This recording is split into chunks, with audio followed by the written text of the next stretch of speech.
kali ini kita akan mempelajari tentang lembaga jasa keuangan. Nah, untuk lembaga jasa keuangan ini kita akan menjelaskan tentang otoritas jasa keuangan, lembaga jasa keuangan perbankan, pasar modal, asuransi, dana pensiun, lembaga pembiayaan, dan yang terakhir adalah pegadaian.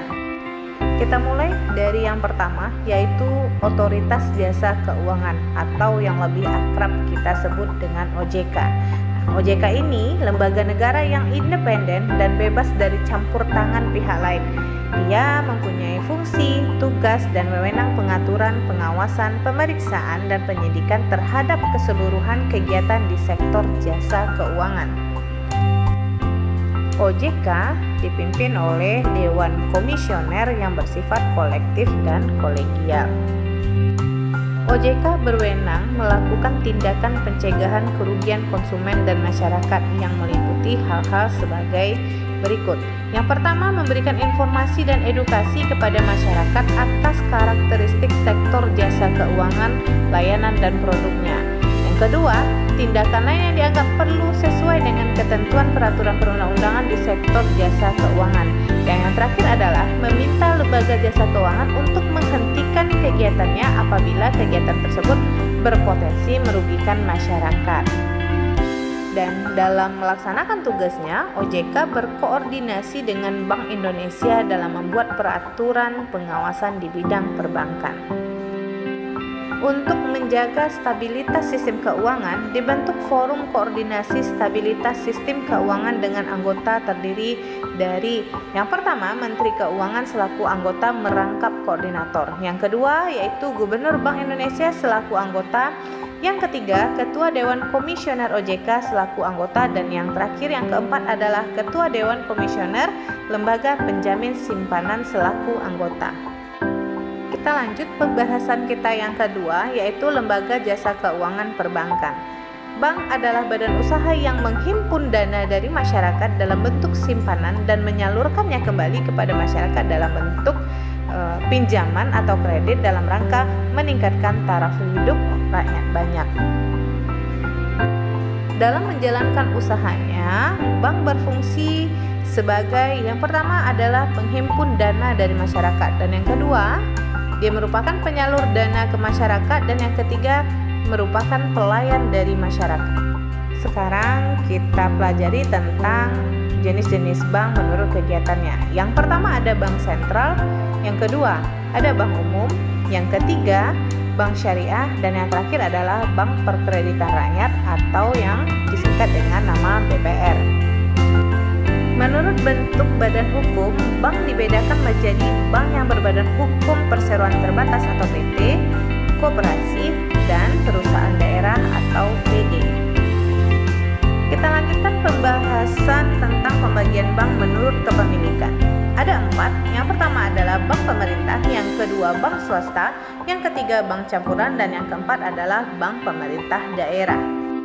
Dalam menjalankan kegiatan usahanya, perbankan berperan pada berbagai prinsip berikut ini. Yang pertama, prinsip kehati-hatian.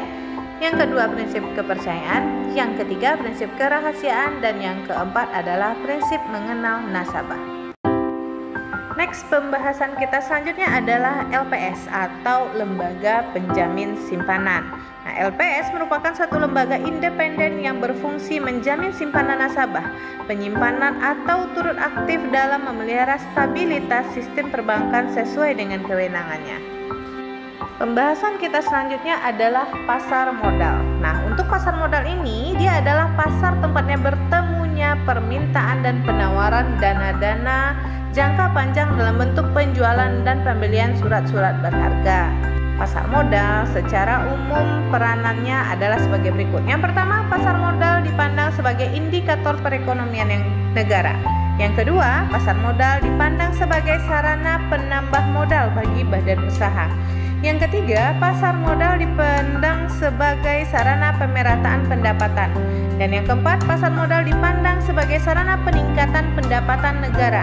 Yang kelima, pasar modal dipandang sebagai sarana peningkatan kapasitas produksi. Yang keenam, pasar modal dipandang sebagai sarana penciptaan kesempatan lapangan kerja.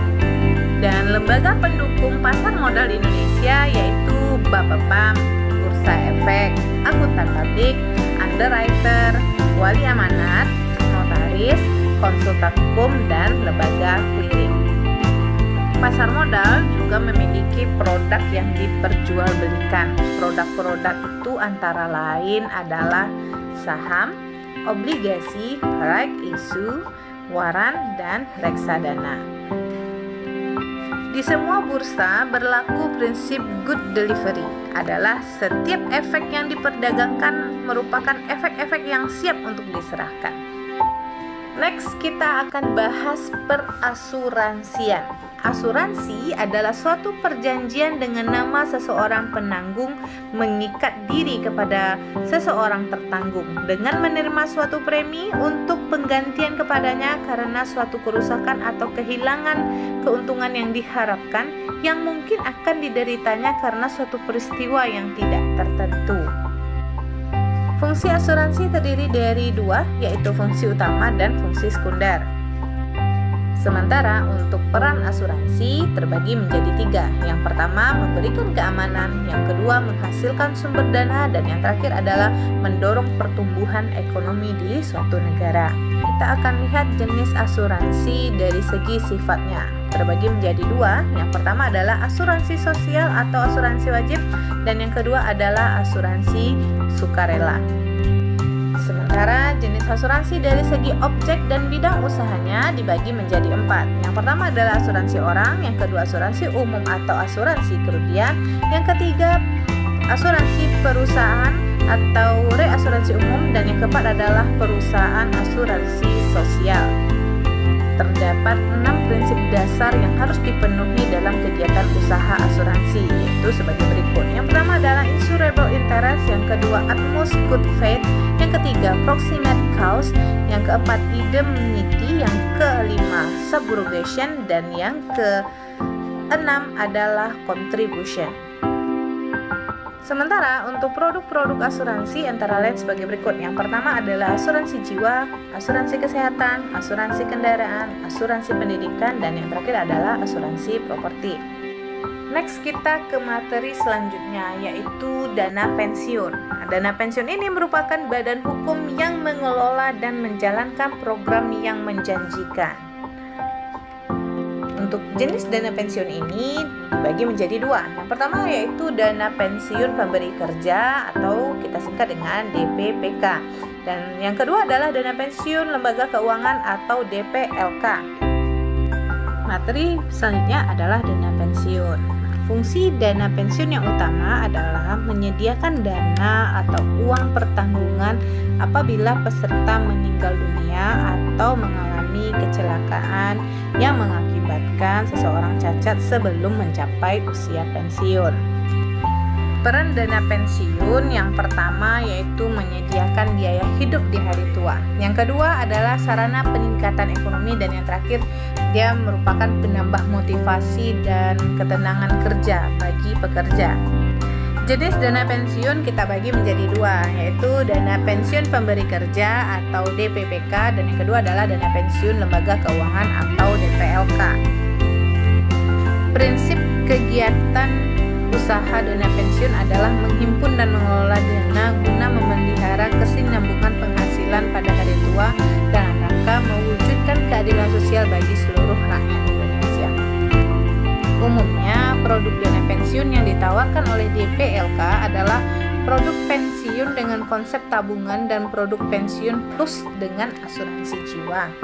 Sekarang kita bahas lagi tentang lembaga pembiayaan. Nah, lembaga pembiayaan ini adalah badan usaha yang melakukan kegiatan pembiayaan dalam bentuk penyediaan dana atau barang modal. Pada lembaga pembiayaan terdapat unsur-unsur sebagai berikut. Yang pertama, badan usaha. Yang kedua, kegiatan pembiayaan. Yang ketiga, penyediaan dana. Yang keempat, barang modal. Dan yang kelima, tidak menarik dana secara langsung pada masyarakat. Selain berperan sebagai sumber dana alternatif, lembaga pembiayaan juga berperan dalam hal pembangunan, yaitu menampung dan menyalurkan aspirasi dan minat masyarakat untuk berperan aktif dalam pembangunan.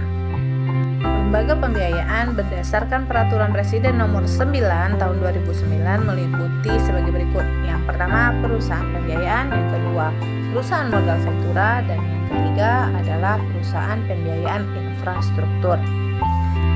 Ada 5 prinsip utama dalam lembaga pembiayaan dalam mengenal nasabahnya. Yang pertama karakter, yang kedua capacity, yang ketiga capital, yang keempat collateral, dan yang kelima adalah position of economy.